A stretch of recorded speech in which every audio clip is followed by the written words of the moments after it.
আপনি কি জানেন যে মহাভারতে ভগবান কৃষ্ণের কন্যার নাম উল্লেখ করা আছে? আপনি কি ভগবান কৃষ্ণের কন্যার নাম জানেন?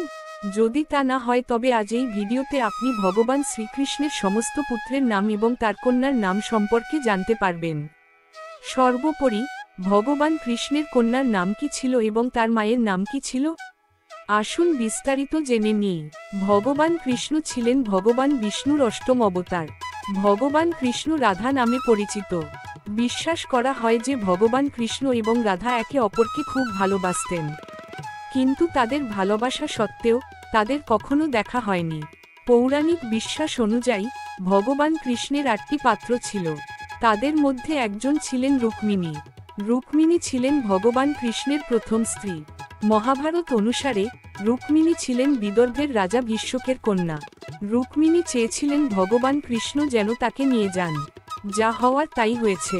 কিংবদন্তি অনুসারে কয়েক দিন পরে রুক্মিণীর ইচ্ছা অনুযায়ী ভগবান কৃষ্ণ তাকে নিয়ে গিয়ে বিয়ে করেন।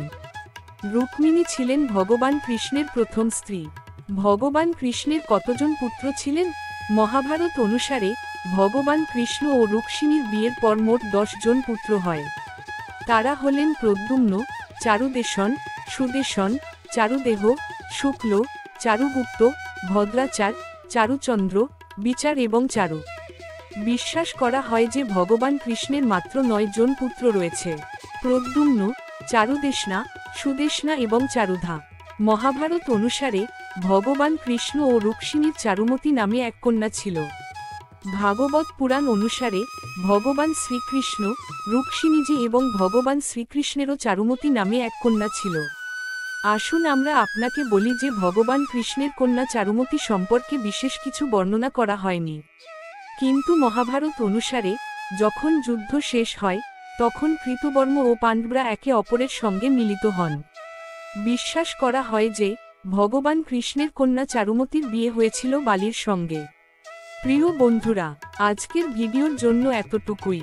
ভিডিওটি ভালো লাগলে তবে দয়া করে চ্যানেলটি সাবস্ক্রাইব করুন। কাল দেখা হবে নতুন ভিডিও নিয়ে। সবাই সুখে থাকুন, সুন্দর থাকুন।